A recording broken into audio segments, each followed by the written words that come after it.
네, 성도님들 평안하셨습니까?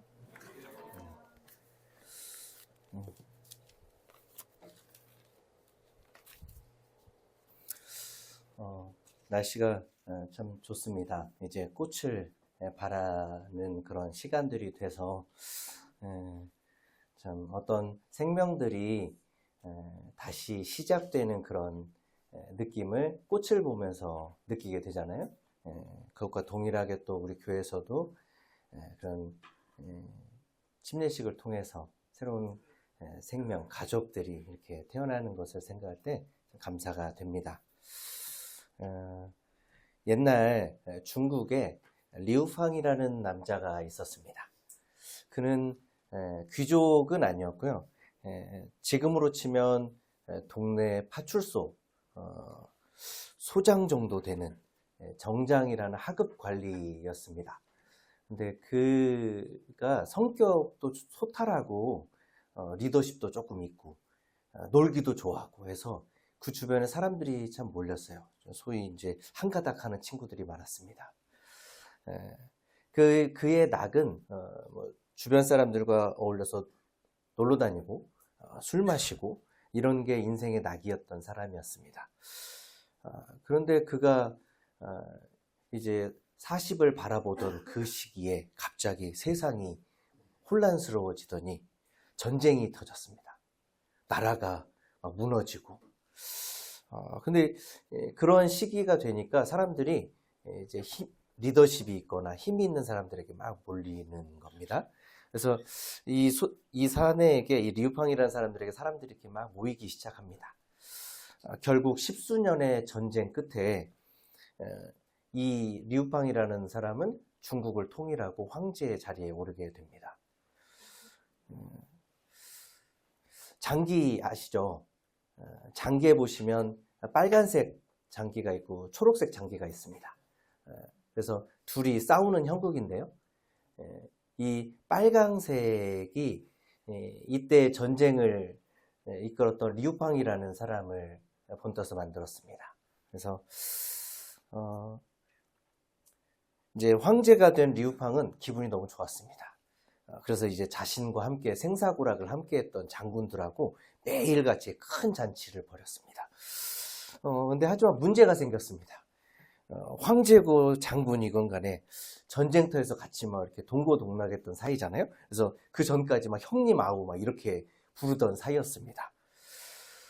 그래서 이제 술이 한 잔 들어가니까 순식간에 난장판이 됐습니다. 황제 폐하 이렇게 불러야 되는데 술 취하니까 리우팡 형님 막 하면서 술 한 잔 받으세요 막 이러면서 그리고 술에 취한 장군들이 막 고래고래 소리 지르면서 막 칼도 뽑아가지고 막 그 기둥도 막 때려쌌고 어떤 장군은 윗옷을 벗어 던져가지고 막 씨름하고 드러눕고 리우팡은 이 황제는 겉으로 이렇게 허허 이렇게 웃으면서 갈수록 속으로는 골치가 아팠습니다. 명색이 내가 황제인데 이래서야 골목대장이 시장 바닥에 그 물의 배와 다를 게 뭐가 있나 이런 생각이 들었다고 합니다. 이런 그 고민에 있을 찰나에 유학자였던 숙손통이라는 사람이 와서 이제 조심스럽게 황제에게 말을 건넵니다. 폐하, 이제 칼로 천하를 얻으셨으니 이제 예로서 예법으로서 다스려야 합니다. 하면서 이제 제가 황제의 예법, 황제의 위엄을 살릴 수 있는 예법을 만들어서 올리겠습니다. 그래서 황제가 그거 좋겠구나 하면서 단서를 달았습니다. 근데 너무 어려운 거 하지 마라. 이렇게 배움도 짧았기 때문에 나도 지키기 쉬운 걸로 좀 해줘라 이렇게 이야기를 했다고 합니다. 그래서 이제 숙손통이 제자들을 다 불러가지고 이제 한 달 동안 연습을 시켰습니다. 혼자 그 많은 사람들을 다 이렇게 관리하기가 어려우니까요. 이제 제자들을 먼저 교육을 시킨 겁니다. 그래서 걷는 법, 서 있는 위치, 술잔을 올리는 타이밍, 그리고 황제에게 말을 건넬 때의 목소리 톤까지 하나하나 맞추었습니다. 드디어 이제 새로운 예법이 이렇게 적용된 이 연회 자리가 시작되었습니다. 어제까지만 해도 고래고래 소리를 질렀던 이 장군들이 오늘만은 좀 달랐습니다. 오늘부터 이제 달라지기 시작했어요. 갑자기 분위기가 이제 묵직한 음악이 흐르는 겁니다. 그리고 이제 예법을 담당한 담당자들이 막 옆에 다 있어요. 장군들 옆에서도 다 있고 황제 옆에도 있어서 말을 할 때나 행동을 할 때나 옆에서 코치를 하는 겁니다. 그렇게 하지 마면 안 됩니다. 하면서 이렇게 하십시오. 계속 연습했던 대로 하라고 계속 옆에서 코치를 하는 거예요. 이제 연회가 진행되는 동안에 이제 그 전과 같이 소란이 일어나지는 않았습니다. 칼을 뽑거나 우통 뽑고 씨름을 하거나 이런 일이 일어나지는 않았습니다. 그리고 이제 황제를 향한 목소리에도 존경심이 드러나기 시작했습니다. 그리고 이제 술을 마셔도 절도가 있고 실수를 하지 않게 되었습니다. 이러한 분위기마저 이렇게 엄숙한 분위기로 연회임에도 불구하고 이러한 분위기로 바뀌자 이제 황제가 이제 깨닫게 됩니다. 이제 내가 오늘에서야 비로소 황제가 귀한 존재라는 것을 알겠구나. 이렇게 깨달았다고 합니다. 이 황제는 이제 신분이 바뀌었다면 그에 걸맞는 행동과 말이 따라와야 그 자리가 비로소 완성된다는 걸 깨달았던 것입니다.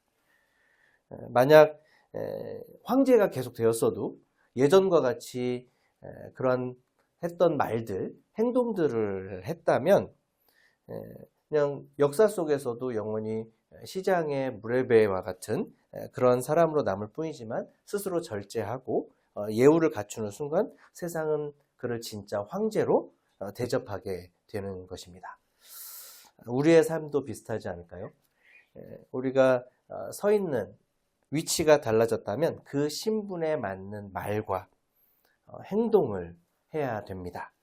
그것이 나를 빛나게 만드는 가장 강력한 힘이 된다는 이야기입니다. 오늘 살펴보게 될 본문인 베드로전서 2장 9절과 10절에서는 그리스도인인 우리가 누구인지, 하나님이 우리에게 어떠한 특권들을 주셨는지 말씀해주고 있습니다. 본문을 읽으면서 그 특권들이 무엇인지 찾아보면서 한번 읽어보도록 하겠습니다. 본문을 찾아보도록 하겠습니다. 베드로전서 2장입니다. 제 가진 성경으로는 신약성경 378페이지입니다.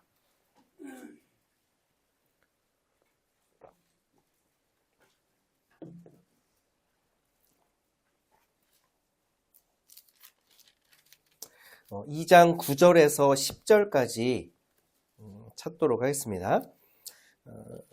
네 가지 특권이 있는데요. 이 네 가지 특권이 무엇인지 생각하면서 찾아보시면서 같이 읽도록 하겠습니다. 시작. 그러나 너희는 택하신 족속이요 왕같은 제사장들이요 거룩한 나라요 그의 소유가 된 백성이니 이는 너희를 어두운 데서 불러내어 그의 기이한 빛에 들어가게 하신 이의 아름다운 덕을 선포하게 하려 하심이라. 너희가 전에는 백성이 아니더니 이제는 하나님의 백성이요 전에는 긍휼을 얻지 못하였더니 이제는 긍휼을 얻은 자니라. 네. 방금 읽은 말씀에 보면 9절에 보게 되면 그리스도인이 받은 네 가지 축복된 축복, 특권, 신분에 대해서 말씀해주고 있습니다.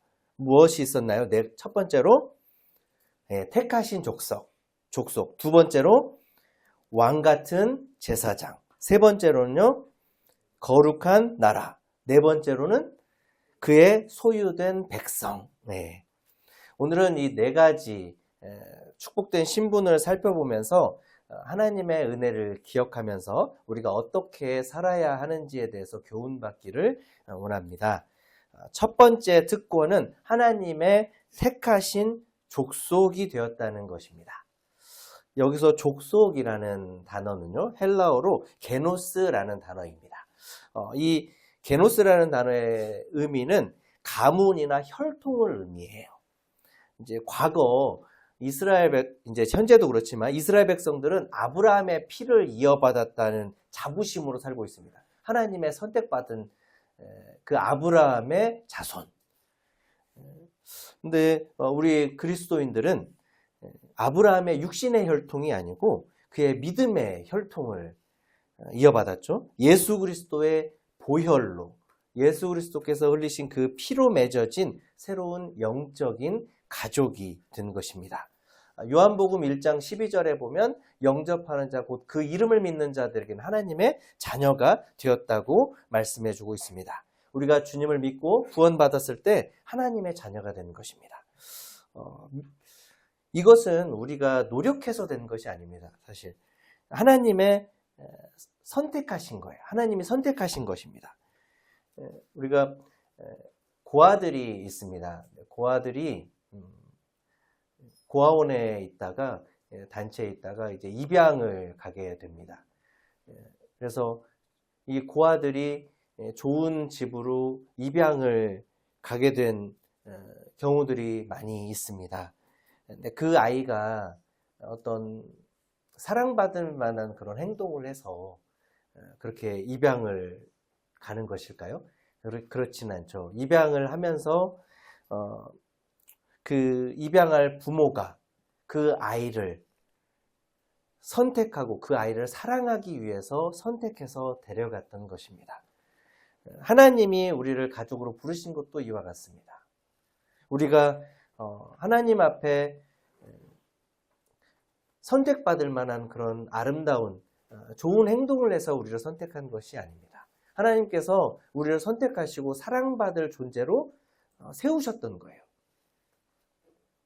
그렇게 해서 하나님이 선택하셨기 때문에, 하나님이 사랑하셨기 때문에 우리가 귀한 존재가 된 것입니다. 무엇보다도 이 부르심은 어쩌다가 우연히 된 것이 아닙니다. 에베소서에 보게 되면 1장 4절에 하나님께서 창세전에 이미 우리를 바라보시고 선택하셨다라고 알려주고 있어요. 하나님이 이렇게 말씀해 주지 않으시면 우리는 알 수가 없어요. 하나님이 언제 선택하셨는지 알 수가 없습니다. 근데 하나님께서 너희들을 언제 선택하셨는지, 우리를 언제 선택하셨는지 말씀에 알려주시는 거예요. 창세전에 이 땅을 모든 것을 만들기 이전부터, 영원 전부터 하나님께서는 우리를 이미 바라보시고 선택하셨던 것입니다. 하나님께서 영원 전에 나를 바라보시면서, 태어날 나를 바라보시면서 선택하고, 이사야서에 보면 43장에 보면 내가 너를 지명하여 불렀다, 이름을 불렀다라고 말씀하고 있는데요. 하나님께서 영원 전에 독이야 이렇게 불렀던 것입니다.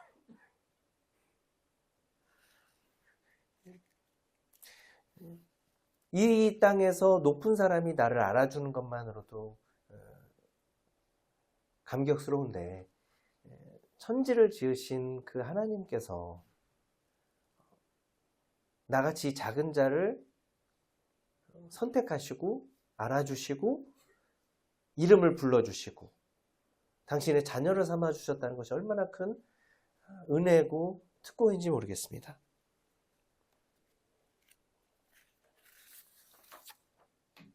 옆에 계신 성도님들 한번 보시겠어요? 옆에 계신 성도님들, 이 성도님들 또한 하나님께서 영원 전부터 선택하시고 부르신 분들입니다. 우리 모두 하나님의 가족인 것입니다. 가족은 닮았습니다. 그 가족분들 저희들 교회를 방문해 주셨는데요. 닮은 부분들이 있습니다. 사실 저희 집 아이들이 이렇게 넷 있는데요. 서로 닮았습니다. 저도 많이 닮았고요. 아내도 닮았습니다.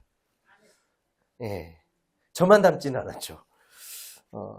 막내인 은성이는 엄마를 좀 더 많이 닮은 것 같습니다. 왜 이렇게 닮죠? 왜 닮죠? 가족, 저와 아내의 아이들이기 때문에 닮는 겁니다. 연말에 송년회 밤에 이렇게 나와서 이렇게 장기자랑들도 하잖아요. 저희 집 아이들의 공통된 모습들이 있었습니다. 무엇인지 아시나요? 율동을 막 하고 있는데 차렷이었습니다. 율동을 다 하고 있는데 차렷. 그게 첫째도 그랬고, 둘째도 그랬고, 셋째도 그랬고, 넷째도 그랬습니다. 예. 누구 닮아서 그럴까요? 예, 저 닮아서 그럽니다. 제가 숫기도 없고 나서는 걸 별로 안 좋아합니다. 나와 있는 것 자체가 이렇게 은혜입니다. 이렇게 나와서 이렇게 하는 것 자체가. 우리가 이제 선택받고 하나님의 자녀가 되었잖아요. 이제 우리 안에는 이제 하나님을 닮은 그 DNA가 있습니다. 우리 모두가 다 그 하나님을 닮은 DNA가 있어요. 그래서 서로 닮아가는 겁니다. 누구를 닮아가요? 하나님을 닮아가는 겁니다. 그것을 본을 예수님이 보여주셨기 때문에 말씀을 보면서 그것을 따라하기 시작하면 예수님을 닮아가는 겁니다. 그게 하나님을 닮아가는 거예요.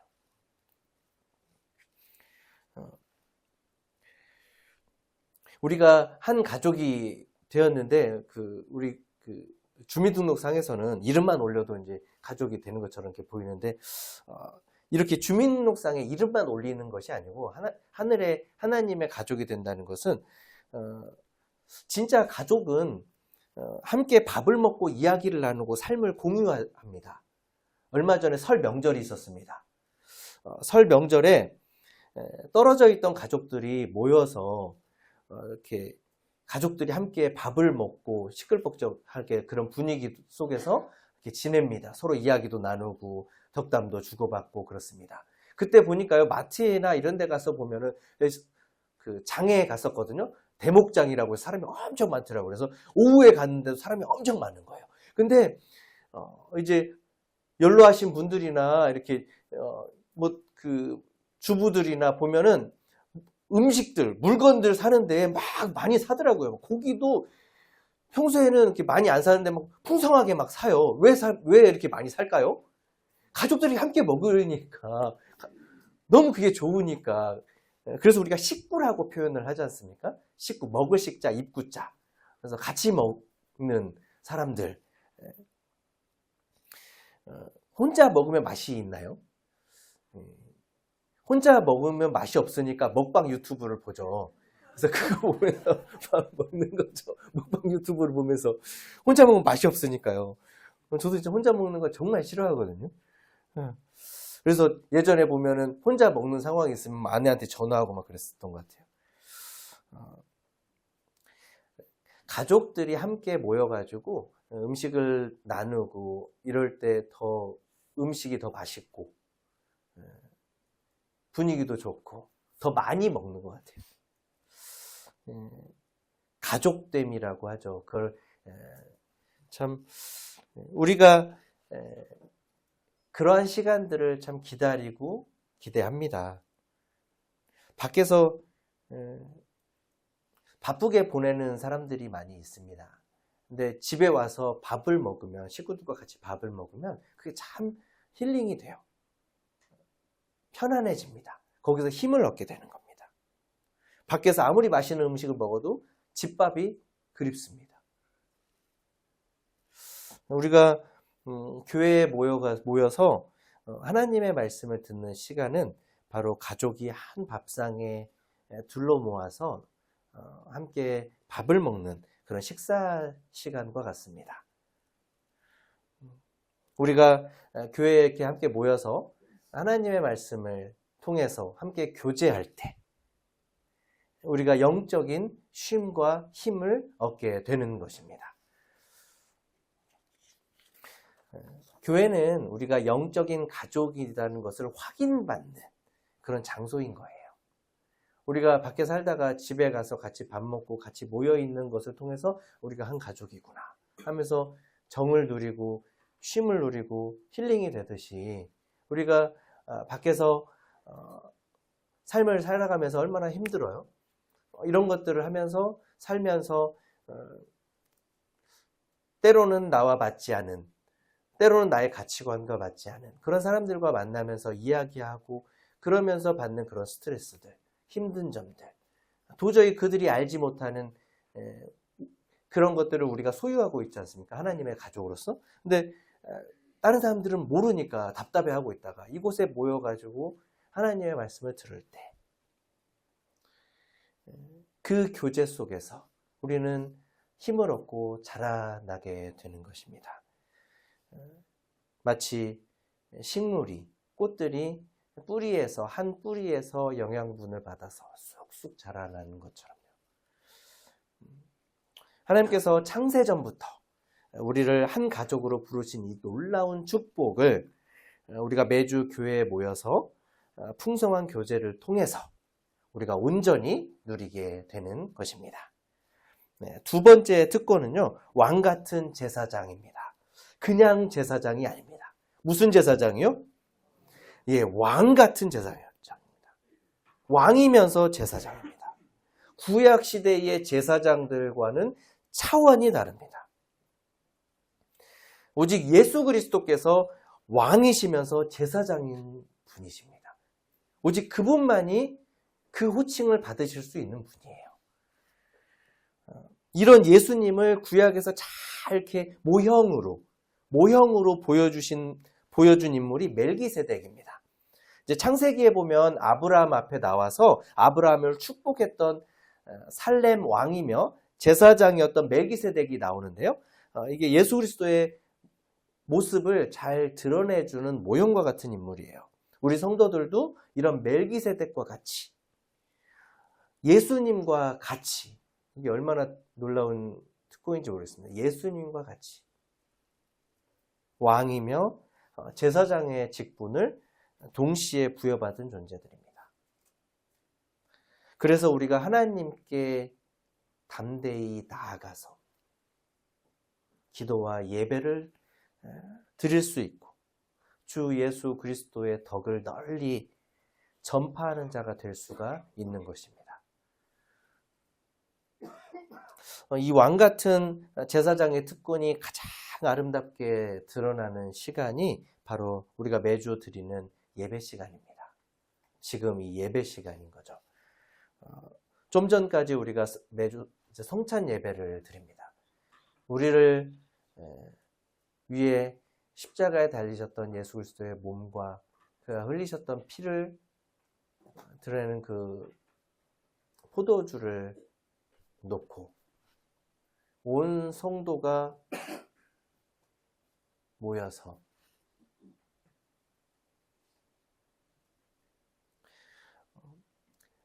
그 예수 그리스도께서 우리를 얼마나 사랑하셨는지를 감사하며 찬양과 기도를 올려드리는 그 시간들을 우리가 매주 갖고 있습니다. 형제님들은 이 거룩한 제사장의 직분을 따라서 온 성도를 대표해서 하나님 앞에 감사의 제사를 올려드립니다. 그리고 우리 자매님들은 그 기도 한마디 한마디에 마음을 합해서 아멘 화답하면서 그 기도를 하나님의 보좌 앞에 함께 실어서 올려보냅니다. 이 모습이 얼마나 조화로운 아름다운 영적 예배인지 모르겠습니다. 한 사람이 기도하고 모두가 한 마음으로 해서 올려드리는 이 예배가 하나님이 기쁘시게 받은 제사인 줄을, 예배인 줄을 믿습니다. 형제님들의 기도가 제단에 타오르는 불꽃이라면 자매님들의 아멘 하는 이 화답하는 소리는 그 불꽃을 더 뜨겁게 타오르게 하는 것과 같습니다.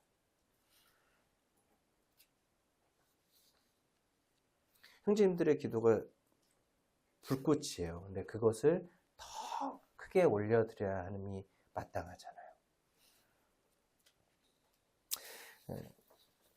이 놀라운 축복, 은혜를 주신 것입니다. 성찬 예배 시간에 더 많은, 아니 모든 형제님들이 제사장으로서 기도를 드리면 좋겠습니다.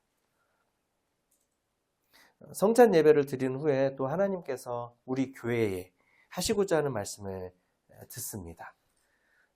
또 우리가 매일의 삶 속에서 하나님의 말씀을 들어요. 그리고 그 말씀을 우리가 그 말씀대로 순종해 나갈 때 그것 또한 하나님께서 받으시는 참된 영적 예배라고 로마서 12장 1절에서 말씀해 주고 있습니다. 제가 읽어드리겠습니다. 그러므로 형제들아 내가 하나님의 모든 자비하심으로 너희를 권하노니 너희 몸을 하나님의 기뻐하시는 거룩한 산 제물로 드리라. 이는 너희가 드릴 영적 예배니라. 네, 이런 영적 예배를 계속 누리는 우리가 되면 참 좋겠습니다. 세 번째 특권은 우리가 거룩한 나라가 되었다는 것입니다. 거룩하다라는 단어는 하기온이라는 단어인데요. 속된 것들로부터 따로 떼어놓다 이런 뜻입니다. 즉 성도는 세상 가운데 살지만 세상과는 구별된 존재라는 것입니다. 우리가 거룩한 나라가 되었다는 것은 이제 그 전과는 달리 우리의 삶이 세상과는 다른 가치관으로 살아야 한다는 것을 우리에게 보여주고 있습니다. 이 앞에 좀 가서요. 베드로전서 1장 14절부터 16절까지 함께 읽도록 하겠습니다. 1장 14절부터 16절까지입니다. 시작. 너희가 순종하는 자식처럼 전에 알지 못할 때에 따르던 너희 사욕을 본받지 말고 오직 너희를 부르신 거룩한 이처럼 너희도 모든 행실에 거룩한 자가 되라. 기록되었으되 내가 거룩하니 너희도 거룩할지어다 하셨느니라.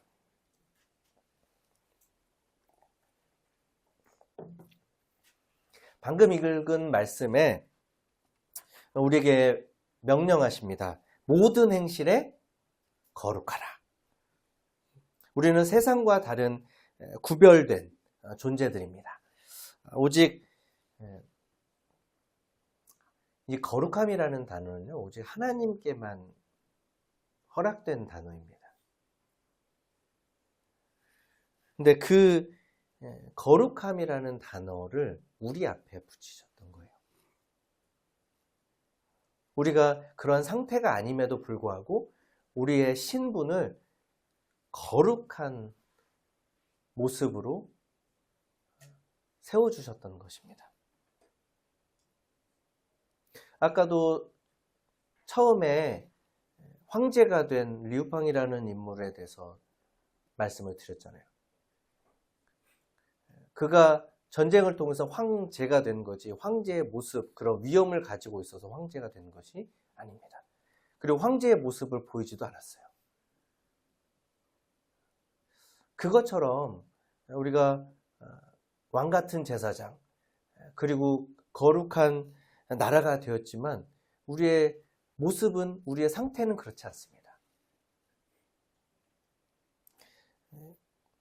그렇기 때문에 우리가 말과 행동에 있어서 이 신분에 맞게끔 노력하고 그렇게 삶을 살아가도록 기도하면서 나아가야 할 것입니다. 그것을 주님께서 본을 보여주셨습니다. 그것을 성경에 기록해 주셨습니다. 앞서 황제가 이 숙손통이라는 유학자를 통해서 예법을 익혔듯이 하나님께서는 이 성경을 통해서 우리가 하나님의 사람으로, 거룩한 나라의 사람으로서 살아갈 수 있도록 그 예법, 법을 가르쳐 주시는 것입니다. 우리가 매일 하나님의 말씀을 가까이 해야 하는 이유입니다.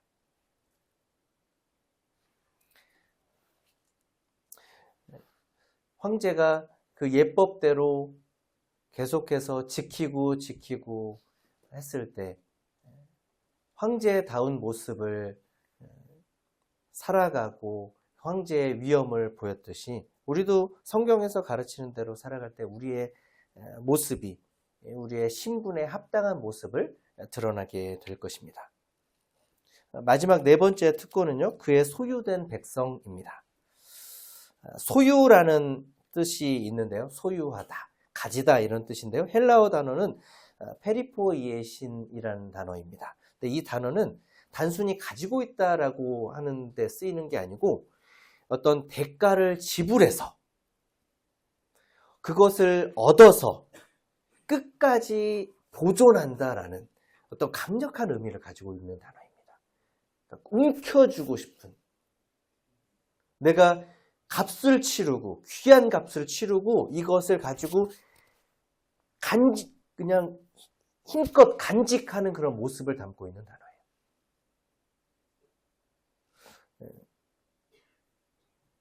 하나님의 소유, 하나님이 그렇게 간직하는 존재가 바로 우리라는 것입니다. 성도님들 혹시 TV 프로그램의 진품명품이라는 프로그램 기억하십니까? 나이가 어린 사람들은 잘 모를 수 있습니다. 여러 물건들을 이제 전문 감정사들이 이제 감정을 해서 가격을 정해주는 그런 프로그램이었습니다. 이제 여러 물건들을 가지고 와요. 사람들이 옛날 물건이라고 골동품이라고 집안에 가보라고 해서 막 가지고 옵니다. 그러면 전문가들이 이리저리 감정을 하고 사회자가 가격을 보여주세요 하면은 뒤에 이렇게 전광판에서 막 가격이 돈이 막 따다다다닥 올라갑니다. 따다다다닥 올라가는데 그거에 따라서 막 심장이 막 뚝뚝 올라가는데 이 가격이 그 막 1,000만 원, 2,000만 원 쭉 올라가면 막 얼굴이 막 쭉 나도 모르게 막 얼굴이 쭉 올라가고 근데 어떤 사람은 기대를 막 하고 있는데 따다다닥 올라가다가 탁 멈춰버리는 거예요. 몇십만 원. 뭐 생각했던 것과 너무 다른 가격이 나오면 순간 얼어버리는 거죠. 뭐지? 막 이러면서 그 가격을 누가 정합니까? 감정사들이 이렇게 정하는 거죠. 여러 가지 기준에 따라서 그 가치에 따라서 매기는 것입니다. 가치. 우리가 그 자리에 나갔다고 생각해 보십시오. 하나님이 감정사십니다. 가격을 보여주세요 하고 딱 이렇게 사회자가 외치면 뒤에 있는 전광판에 있는 금액이 계속 올라갑니다. 멈추지 않아요. 왜 그러냐면 그 위에 뭐라고 써 있냐면 예수님 짜리라고 써 있는 것입니다. 예수님의 가치이기 때문에 예수님의 피로써 사셨기 때문에 이 가치가 계속 올라갑니다. 제가 그런 행동을 해서 그런 가치가 된 게 아니고 예수님의 피로써 사셨기 때문에 그것을 하나님이 움켜주고 간직하시고자 하시는 그런 가치를 가진 존재라는 것입니다. 그렇기 때문에 하나님은 우리를 절대 포기하지 않으십니다. 누구도 끊을 수 없다고 성경에서 분명히 말씀하고 있습니다. 하나님의 사랑을 누구도 끊을 수가 없다. 어떤 상황 속에서도 우리를 끝까지 보존하시고 지키실 것입니다. 이 사실이 오늘을 살아가는 저와 성도님들에게 가장 큰 위로가 됩니다.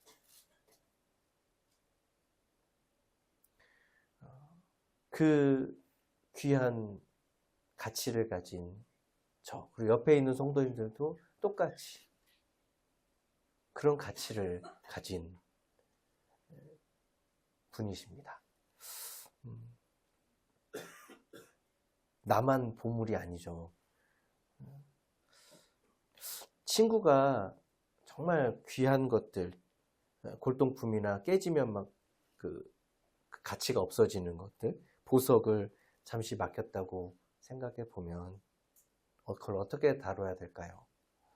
혹시라도 흠이 날까봐, 깨질까봐 조심조심하게 다루는 것입니다. 마찬가지입니다. 성도를 대할 때도 마찬가지인 것 같아요. 하나님이 그렇게 보시는 존재입니다. 하나님이 귀하게 보시는 존재예요. 그런 악기는 소중한 백성이기 때문에, 성도이기 때문에 서로를 대할 때 정말 소중하게 조심스럽게 대해야 됩니다.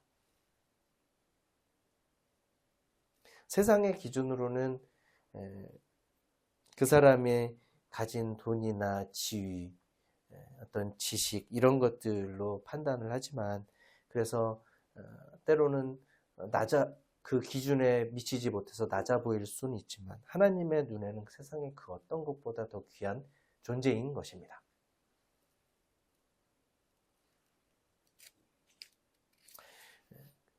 그런 분을 어떻게 소홀히 대할 수 있겠습니까? 그렇게 험한 말을 할 수가 있겠어요? 그런 것들을 누굴 보면서 자제해야 되냐면 주님을 바라보면서 자제해야 될 것입니다. 내가 화가 나서 막 쏘아붙이고 싶지만 그 성도에게 그렇게 말을 하는 거는 주님께 말하는 것과 똑같은 거예요. 내가 그렇게 무절제한 행동을 하면 주님께 그렇게 하는 것입니다.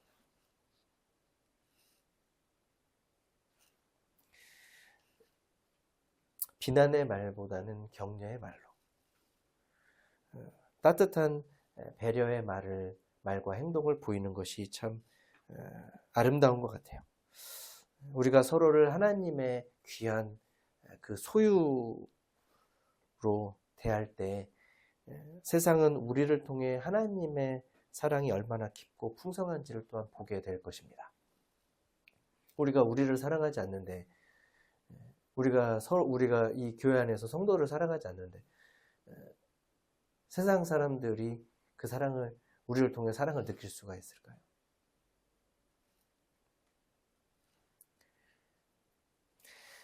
본문 10절에서는 우리의 과거와 현재를 대조합니다. 너희는 전에는 백성이 아니더니 이제는 하나님의 백성이 되었다. 전에는 긍휼을 얻지 못했지만 지금은 긍휼을 얻은 자다. 우리의 인생에는 분명한 비포와 애프터가 있습니다. 전과 후가 있어요. 과거에 흑인 노예를 사고 팔던 시기가 있었습니다. 그때 그 노예선을 운영하던 선장이 있었습니다. 그 이름은 존 뉴턴이라는 사람이었습니다. 그가 놀라운 하나님의 사랑과 은혜를 경험한 후에 그는 더 이상 노예선의 선장이 아니라 완전히 다른 사람이 됐어요. 노예를 팔던 그 손이 변화돼서 찬송가 305장 나 같은 죄인 살리신 주 은혜 놀라와 이 찬송을 썼습니다. 사랑하는 성도님들, 그 하나님이 우리에게 주신 4가지 특권, 주신 목적이 무엇일까요? 9절 후반부에 나오는데요. 너희를 어두운 데서 불러내어 그의 기이한 빛에 들어가게 하신 이의 아름다운 덕을 선포하게 하려 하심이라. 너희를, 그러니까 믿는 성도들입니다. 어두운 데서 불러내어 그의 기이한 빛에 들어가게 하신 이가 누구십니까? 예, 바로 우리를 어두운 죄 가운데서 건져내어 빛이신 하나님께로 인도하신 우리 주 예수 그리스도입니다. 이 예수 그리스도의 아름다운 덕을 선포하기 위해서 우리에게 4가지 축복된 신분을 허락하신 것입니다. 우리는 즉 하나님의 사랑을 전하는 홍보대사예요. 우리가 말과 행동으로 그 하나님의 사랑을 전할 때 세상 사람들이 하나님의 사랑은 이와 같구나. 이렇게 해서 하나님께 나아오게 되는 것입니다. 그래서 이 땅 가운데 홍보대사를 둘 때 아무나 홍보대사를 두지 않지 않습니까? 세상 그 홍보대사 할 만한 좀 사람들에게 좀 많이 알리고 싶다. 그러면 아이돌 가수나 배우들이나 사람들에게 많이 알려진 사람들, 이런 사람들을 쓰잖아요. 그래서 하나님을 잘 이 홍보하는 우리 홍보대사를 삼기 위해서 우리를 그렇게 신분을 만들어 주신 거예요.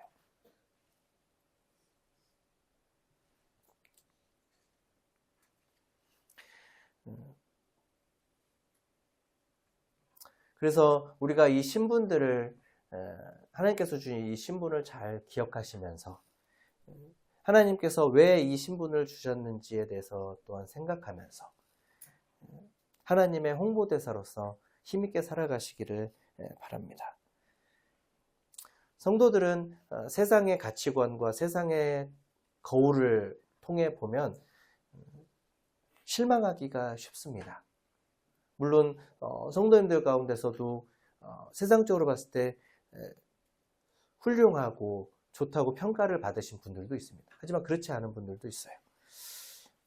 하지만 세상의 거울 대신에 하나님의 말씀이라는 거울 앞에 서게 되면 그 거울은 우리에게 이렇게 말씀해 주고 있습니다. 너는 내가 선택한 가족이야. 너는 왕 같은 제사장이야. 너는 내 거룩한 나라고 내 목숨보다 귀한 나의 보물이야. 이것은 단순히 정신 승리하기 위해서 주신 말씀이 아닙니다. 실제적인 것이고 변화된 신분이고 온 하늘에 선포된 것입니다. 오히려 이 놀라운 특권을 우리가 이 특권이 얼마나 놀랍고 귀한 것인지를 잘 모르고 살 때가 많은 것 같아요. 이번 한 주간 이 거룩한 자부심을 가지고 당당하게 세상에 나아가셔서 우리를 사랑하신 하나님의 아름다운 덕을 담대히 선포하시면서 말씀에 따라서 승리하시는 성도님들이 되시길 바랍니다. 오늘 침례식이 있습니다. 침례식에 순종하는 7분의 성도님들이 있습니다. 이제 하나님의 가족이 되었어요. 하나님의 거룩한 나라가 되신 분들. 자신들의 정체성을 이 7분의 성도님들께서 깨닫고 하나님께서 주신 그 놀라운 축복들을 누리면서 살아가기를 바랍니다. 그리고 온 교회가 새로 영접된 7분의 성도님들을 위해서 계속해서 기도해야 할 것입니다. 그리고 이 침례식이 계속해서 이루어지도록 더 자주 치러질 수 있도록 우리가 올 한 해에도 전도에 힘쓰면서 기도하며 함께 나아가기를 소망합니다. 이상으로 말씀 마치도록 하겠습니다. 감사합니다.